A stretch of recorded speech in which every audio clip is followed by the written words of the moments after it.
સુરદાસજી રચિત ભ્રમર ગીતના લીલાના વ્રજ ભાષાના પદોમાં આજે આગળનો પ્રસંગ આવશે. જેવા મધુવનથી હવે ઉદ્ધવજી પ્રભુએ આપના જ વસ્ત્રો અને આપના જ અલંકાર આભૂષણો આપે જ પહેરાવ્યા. ગઈકાલે પ્રસંગ આવેલો અને આપનો જ રથ આપ્યો ચતુરાઈથી, એવું શબ્દ સુરદાસજી તે વખતે લખ્યો. એ ચતુરાઈ કઈ હતી એ લીલા આજે આવશે, જેની ઉદ્ધવજીને ખબર નથી કે શા માટે મને આપે આપનો રથ, આપના આભૂષણ, આપના વસ્ત્રો, આપના જેવું જ દૂરથી લાગે એવું કેમ કર્યું. એ પ્રસંગ લીલાનો આજે આવશે. બ્રજભાષામાં પદ અને સાથે ગુજરાતીમાં અનુવાદનો પણ લાભ લઈશું. તો કહે છે કે જબ ही चले उदो मधु बनते,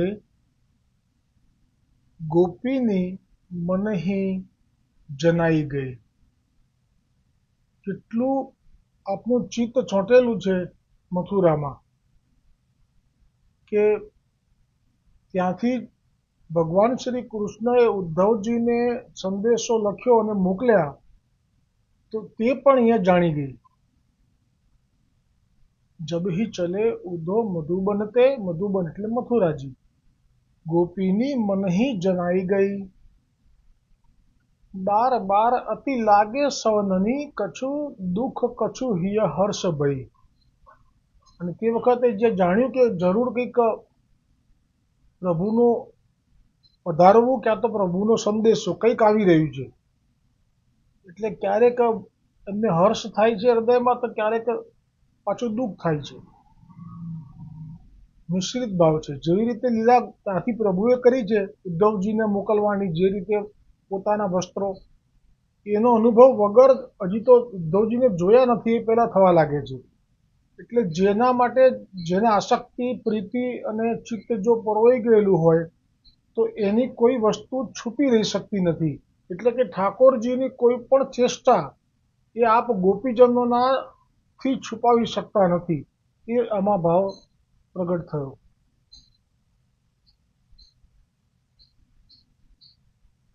બાર બાર અલી લાગે સવનની, કછુ દુઃખ કછુ હિય હર્ષ ભઈ. જહ તહ કાગ ઉડાવણ લાગી, હરી આવત ઉડી જાહી નાહી. એટલે હવે કાગડાને આપણે ત્યાં એવો એક ભાવ છે કે કાગડો આવીને દરવાજા પાસે જો કા કા કરે, તો એક એવી લોકવાયકા પણ છે કે મહેમાન આવશે.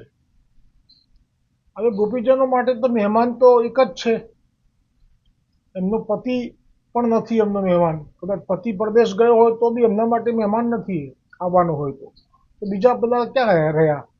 પોતાના સાસુ સસરા, માતા પિતા, પુત્ર, એક જ મહેમાન છે એમના, જે છે, જે મથુરા ગયા છે હમણાં આવું છું કહીને. એટલે એમને એવું લાગ્યું કે જરૂર આ કાગ અત્યારે જે કા કા કરે છે ને, તો એ અમારા ઠાકોરજીનો આવવાનો પેગામ આપી રહ્યો છે. એટલે એને ઉડાવવા તો ગયો, પણ પછી ઉડાવ્યો નહીં. હરી આવત ઉડી જાહી નહીં. જાણે કે હમણાં આવવાના છે પ્રભુ, એટલે ઉડી નથી રહ્યો. સમાચાર કહી જબહી મનાવતી, ઉડી બેઠત સુની ઔચકહી. એટલે કે પાછો કાકા કરવા લાગ્યો, જાણે બધાઈ આપી રહ્યો હોય કે તમારા શ્યામના સમાચાર આવી રહ્યા છે. ત્યારે સખીઓ અંદર અંદર વાતો કરતા કહેવા લાગી, સખી પરસ્પર યહ કહી બાતે, આજુ શ્યામ કે આવત હૈ.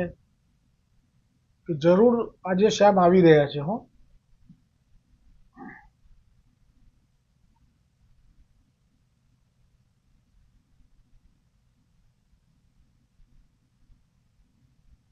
ये हर्ष भई जहु कागडोड़ा कहरी आवत उड़ी जाई नहीं समाचार कही जब ही मनावती उड़ी बैठत सुनी औचक ही सखी परस्पर यही कही बातें आजू श्याम के आवत है कीधो सूर को व्रज पठ्यो आजू खबरी के पावत है कीधो सूर को व्रज पठ्यो आजू खबरी के પાવત હે એટલે એવું લાગે છે કે આજે કોઈ શ્યામનો સંદેશો લઈને આવી રહ્યું હોય એવું લાગે છે એટલે મેં કહ્યું એમ ગોપીઓનું ચિત્ત 24 કલાક મથુરામાં બિરાજેલા શ્રી કૃષ્ણના સ્વરૂપમાં છે એટલે ત્યાંથી કંઈ પણ જેમ કે આ ઉદ્ધવજીને મોકલવાનું થયું તો એ પણ એની પણ આપને જાણ થઈ ગઈ પછીનો આગળના પદમાં કહે છે આજુ કોઉ નીકી બાત સુનાવે કે મધુબન તે નંદ લાડલો કે અબ દૂત કોઉ આવે બેમાંથી એક ભોર એક ચહુદિશી તે ઉડી ઉડી કાનન લગી લગી ગાવે ઉત્તમ ભાષા ઊંચે ચડી ચડી અંગ અંગ સગુનાવે ભામીની એક સખી સો બિનવે નૈન નીર ભરી આવે સુરદાસ કો વ્રજ એસો જો વ્રજનાથ મિલાવે એટલે હવે જે એમને જાણી ગયા કે આવી લીલા થઈ રહી છે જરૂરથી એટલે પછી એમના હૃદયના ભાવ અહીંયા લીલાના દર્શન સુરદાસજીએ કર્યા છે કારણ કે સુરદાસજીને ભલે ચર્મના ચક્ષુના ચિહ્નો પણ નહોતા પણ એમને બધા જ દર્શન થતા હતા એ તો આપણે જાણીએ છીએ નંગમ નંગા હરી જે અષાઢ કે જેઠ માસમાં પરીક્ષા કરવા માટે બાળકોએ ગોકુલનાથજી વગેરે લીલા કરી હતી તો આપને આ દર્શન થઈ રહ્યા છે કે ગોપીઓના હૃદયમાં કયો ભાવ થયો તો કે છે કે અમે તો એવું માની લીધું છે કે આજે કોઈ જરૂર અમારી અમને મનની ગમતી વાત સંભળાવવા આવી રહ્યું છે અમને તો એવું પણ લાગે છે કે મધુવનથી નંદનો લાડલો આવશે અને ક્યાં તો એમનો કોઈ દૂત આવશે અને એક ભમરો પણ આવશે જે ચારે દિશામાં ઉડી રહેલો હશે અને ગુનગુન કરી અને એમને બહુ ઊંચી ઊંચી ભાષામાં સંદેશો પણ આપશે બધું એમને અગાઉથી ખબર પડી ગઈ ઊંચી ભાષામાં એટલે આ જે જ્ઞાન આપવા આવી રહ્યા છે તે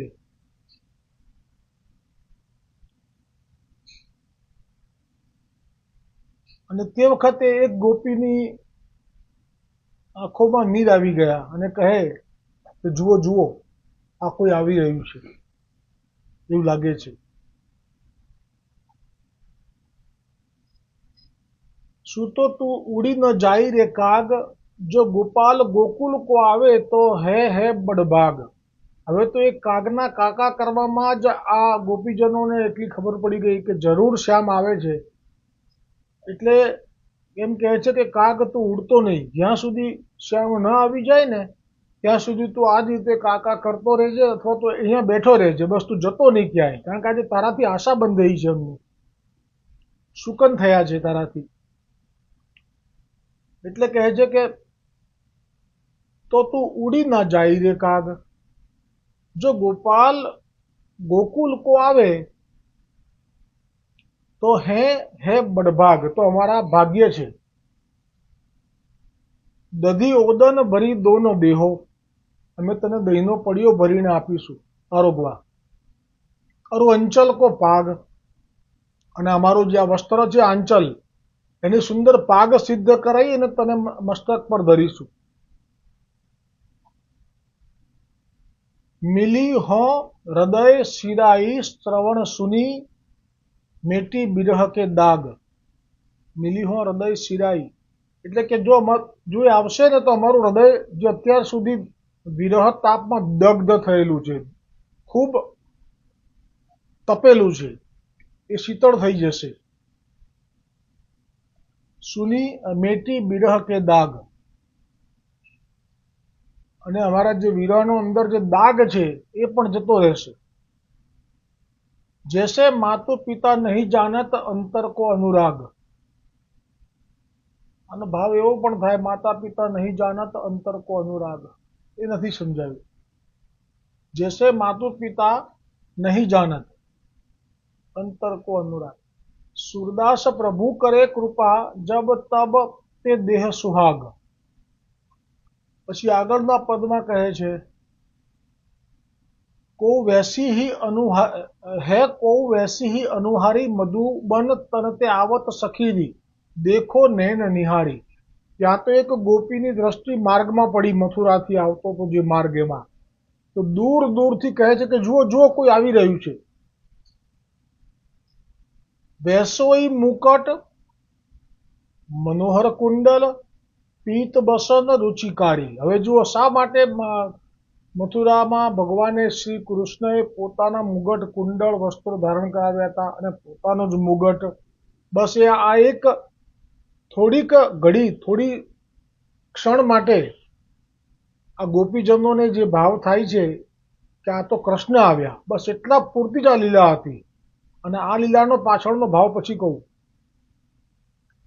તો તે વખતે જે ગોપીઓએ જોયું એ પ્રમાણે એમ જ કહ્યું કે આ તો મધુબનતે આવત સખીરી દેખો નૈન નિહારી વૈસોઈ મુકટ મનોહર કુંડલ પીત બસન રુચિકારી। કારણ કે આપે ગોપીજનોએ શ્રી કૃષ્ણથી એટલું સાનિધ્યનું સુખ મેળવ્યું છે કે એમને, અને સાનિધ્યના સુખ ઉપરાંત એમણે જે સ્વરૂપનું પાન કર્યું છે, એટલે પ્રભુના નેત્રો, પ્રભુની ભોં, પ્રભુના હોષ્ઠ, પ્રભુની નાસિકા, પ્રભુના કર્ણ, પ્રભુનું મુખારવિંદ સંપૂર્ણ, પ્રભુના અલકાવલી, પ્રભુના થોડી, પ્રભુનો કંઠ, પ્રભુની ભુજા, આ એટલી માણી છે। અને સાથે સાથે જોડે જોડે આભૂષણ તો હોય જ, એટલે આપના કુંડલ અને આપના મુગટ એને પણ આપે એટલી વખત દર્શનના પાન કર્યા છે કે આપને આટલા દૂરથી ખબર પડી ગઈ કે આ તો એ જ મુગટ છે, એ જ કુંડળ છે અને એ જ પિતાંબર છે। વૈસે ही बात कहत सारथीसो ब्रज तन बाह पसारी। અને એ એવી જ રીતે વાત કરી રહ્યા છે સારથીની સાથે એના, અને જો આપણી તરફ હાથ લાંબો કરીએ ને, બાહ પસારી એટલે આપણી તરફ હાથનો ઈશારો કરી અને જોઈ રહ્યા છે। કેતિક બીચ કિયો હરિ અંતર મનુ બીતે જુગ ચારી। કેતિક બીચ કિયો હરિ અંતર મનુ, કે છે કેટલો આપણને, જ્યારે આપ ગયા અહીંથી કે અમે ધનુરિયાના દર્શન કરીને આવીએ છીએ, એ પછી આજે આવી રહ્યા છે, લાગે છે કે અમને 4 યુગ પસાર થઈ ગયા। આ 4 યુગ એટલે કેટલો વિરહ થયો હશે, ત્યારે 4 યુગની ઉપમા આપી। સુર સકલ આતુર અકુલાની જૈસે મીન બીનું બારી। હવે સુરદાસજી કહે છે કે આ એટલી આતુર થઈ ગઈ અને એવી અકળાઈ ગઈ અંદરથી કે કેમ આ ઝડપથી રથ નથી આવતો।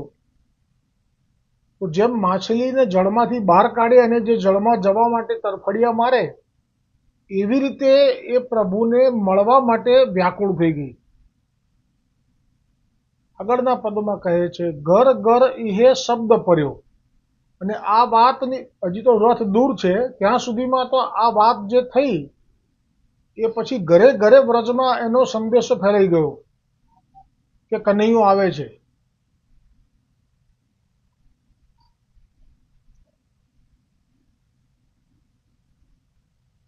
સુનત જસુમતી ધાઈ નીકસી, જે રોજ રાહ જુએ છે, ગઈકાલ કેટલી સુંદર લીલા હતી, રડી જવાય કે કનૈયો આજે આવવાનો જ છે, એટલે આજે એને ગાય ચરાવવા જાય એ વખતે જે કાયમ એમના માટે તૈયાર કરીને રાખે, એમાં નોઈ શબ્દ હતો એ મને નહોતો ખબર, ગઈકાલે જે આપણે પદમાં, એ પછી મેં ગૂગલ પર સર્ચ કર્યું તો ગૂગલ પર બહુ સારી વાત છે કે સુરદાસજીના પદોના પણ ભાવ કોઈએ રાખેલા છે ભક્તે, વૈષ્ણવે, એટલે એમાં કહ્યું કે નોઈ એટલે ગાયોને દોહતી વખતે એના પાછળના 2 પગને બાંધવા માટેની દોરડી, એટલે નોઈ, પછી બેંત એટલે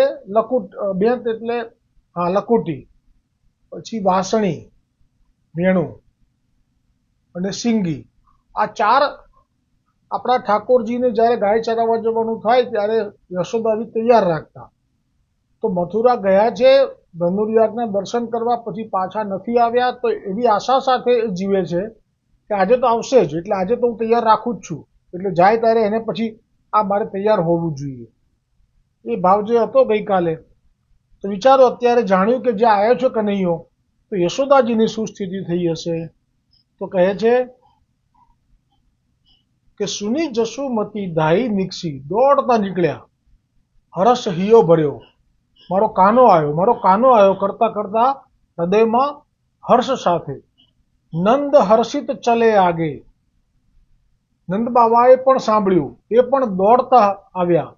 સખા હર્ષિત અંગ, અને જે આપના સખાઓ છે, આ કૃષ્ણ, ટોક, મધુમંગલ, વિશાલ, આ જે પણ સખાઓ છે એ પણ મારો કાનૈયો આવ્યો, સખો આવ્યો, એટલે હર્ષ સાથે દોડ્યા.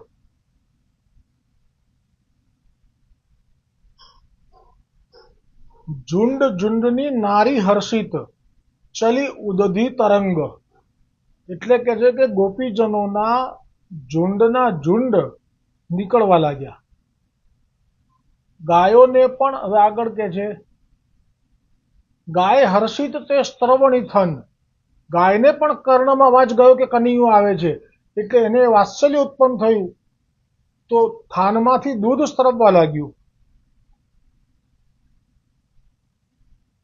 ચૌકરત ગૌ બાલ ઉમંગી અંગ ન માત કોઉ, કોઈના હૃદયમાં આનંદ સમાતો નથી.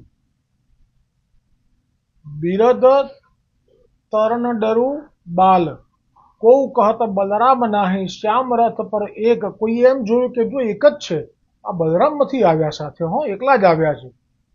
કેમ કે પ્રભુ અને બલદાઉજી એ હંમેશા સાથે રહ્યા છે. જુઓ, હમણાં 500 વર્ષ પહેલાની પણ જે લીલા થઈ છે, ઠાકોરજીએ કરી છે, જેમાં ગુસાઈજી પાસે માગ્યું હોય કે મને શીત સામગ્રી આપો, તો ત્યાં પણ બલરામજી સાથે છે.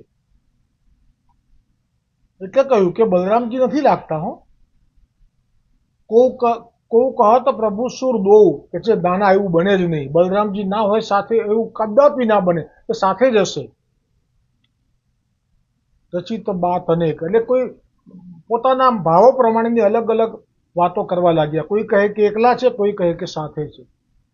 હવે આજનું આ આગળનું પદ, કોઈ માત આવત હે તનુ શ્યામ, વૈસે પટ બેસીએ રથ બેઠીની બેસીએ ઉરદામ, એટલે કે છે કે કોઈ ગોપી બોલી કે શ્યામ અંગનો કોઈ આવતો હોય છે એવું લાગે છે, શ્યામ જેવા જ વસ્ત્ર, વૈસે પટ વેસીએ રથ બેઠની વેસીએ ઉરદામ, એટલે કે એવો જ એમની એવા જ શ્યામ વર્ણ છે, કારણ કે ઉદ્ધવજી પણ શ્યામ હતા. વેસે પટ એટલે કે એવો જ વસ્ત્ર છે, એવો એ જ રથ છે જે આપણા ઠાકોરજી અહીંથી ગયા ત્યારે, લઈ ગયા ત્યારે જે રથમાં બેસાડીને. બેસીએ ઉરદામ, એટલે કે હાથમાં જે દોરડું પકડ્યું છે એ પણ એ જ છે. ઉરદામ એટલે શું એ મને નથી ખબર.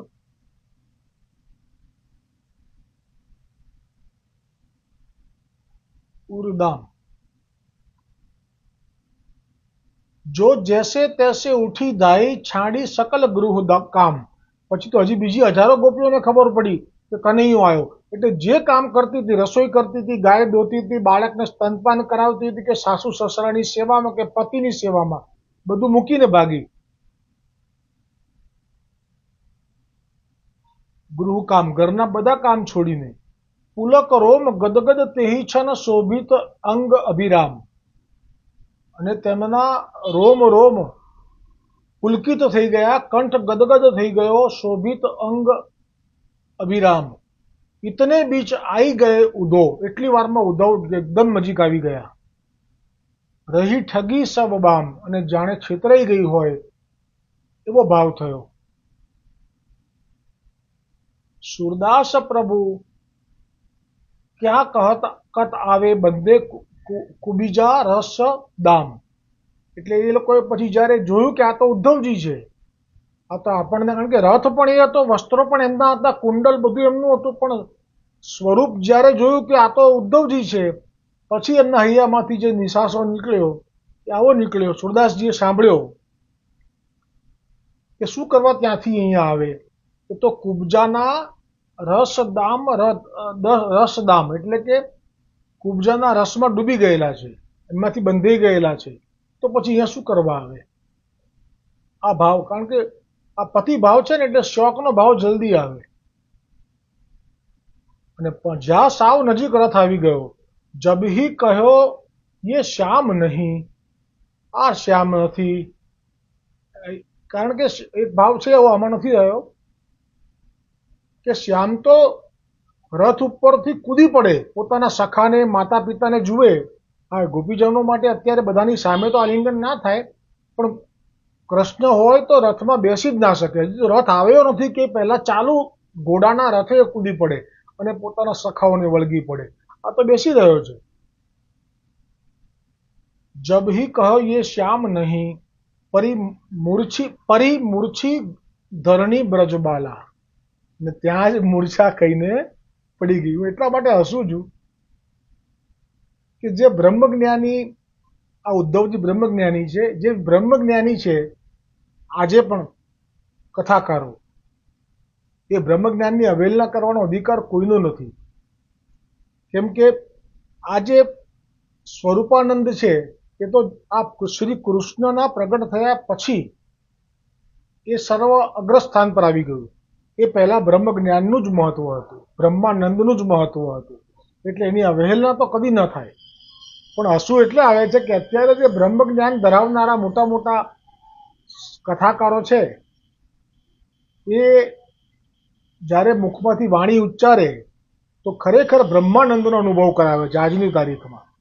એટલે એમનો ઉત્સાહ એટલો વધી જાય છે કે પછી એ એવું માની લે છે કે હવે તો કોઈ પણ હશે, અમારા બ્રહ્માનંદની વાણી સાંભળશે એટલે તરબોળ થઈ જશે, નિશ્ચિંત થઈ જશે, શાંત થઈ જશે અને આત્મજ્ઞાનનો એમને બોધ થઈ જશે. જેવા ઉદ્ધવજીનો ભાવ છે, બિલકુલ એવો ભાવ આજે પણ છે લોકોમાં.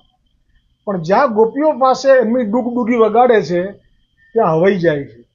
જે દશા થઈ આની ગોપીઓની, એવી જ દશા એ લોકોની થઈ જાય છે. ગોપીઓ ધરતી પર પડી ગઈ. તમે વિચારો કે ઉદ્ધવજીને આ પહેલી જે શરૂઆત થઈ વ્રજમાં બ્રહ્મજ્ઞાન આવવાની, એની શરૂઆત જ કેવી અપસુકન્યાળ રીતે થઈ એમના માટે, કે એમનો જે મનમાં જે તરંગ છે કે હું આ હમણાં આપી દઉં જ્ઞાન, એ ત્યાં જ કકડભૂસ થયું. કારણ કે એમણે શું જોયું કે ગોપીઓ પડી ગઈ અને છે બુદ્ધિશાળી, એમના ગુરુ તો બૃહસ્પતિ છે, એટલે સમજી ગયા કે આ લોકોએ, અને એ વખતે ત્યારે જ ખબર પડી ઉદ્ધવજીને કે મને શા માટે મને આપના કુંડળ, આપનો મુગટ, આપના આભૂષણો અને આપના વસ્ત્રો અને આપનો જ રથ મને બેસાડ્યો. એ જ ક્ષણે જાણ્યું કે આ મારા આવવાથી એમ સમજી બેઠી કે કૃષ્ણ આવ્યો, પણ જ્યારે જાણ્યું કે આ કૃષ્ણ નથી, આ તો ઉદ્ધવ છે, એટલે મૂર્છિત થઈને પડી. તો હવે હું મારું બ્રહ્મજ્ઞાન આપી શકીશ? અહીંયાથી જ શરૂઆત થઈ બ્રહ્મજ્ઞાનના અભિમાનનું ચકચૂર થવું.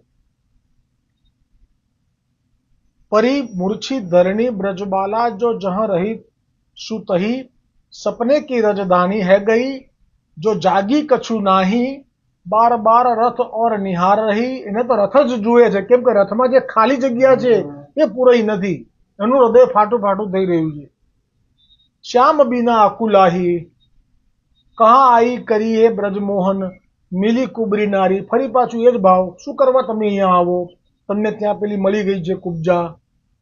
તો ખરેખર કુબજાની સાથે તો પૂર્વજન્મમાં કરેલું એનું જે તપ હતું અને આપેલું વરદાન હતું શિવજીએ, કેમ કે શૂરપંખા હતી, એટલે 7 દિવસ જો આપી દીધું લૌકિક સુખ, પછી કુબજાને ક્યાં લેવા દેવા. પણ આ લોકોના મનમાં શંકા, સ્ત્રીઓના મનમાં શંકા એ આવી જ હોય કે જરૂર બીજાની સાથે, અને એ તો જ એનો આનંદ છે. એટલે કે આ જરૂર પેલી કુબજાએ એને વશ કરી રાખી છે, તો અહીંયા શું કરવા આવે? સુર કહત અબ ઉધો આયે, ગઈ કામ સર મારી. એટલે કે માથા ઉપર હાથ કરી અને પોતપોતાના કામમાં ચાલી ગઈ. તમે વિચારો ઉદ્ધવજીનું સ્વાગત કેવું થયું છે. હવે આજનો આ જે પોસ્ટ મૂકી છે એટલા શ્લોક લીધા, બાકી રહેલો પ્રસંગ આવતીકાલે આવશે. બોલો શ્રી જેમની કૃપાથી આ પદો પ્રગટ કર્યા છે સુરદાસજીએ, એ શ્રી વલ્લભાધીશ કી જય હો, સુરદાસજી કી જય હો, ભ્રમર ગીત કી જય હો.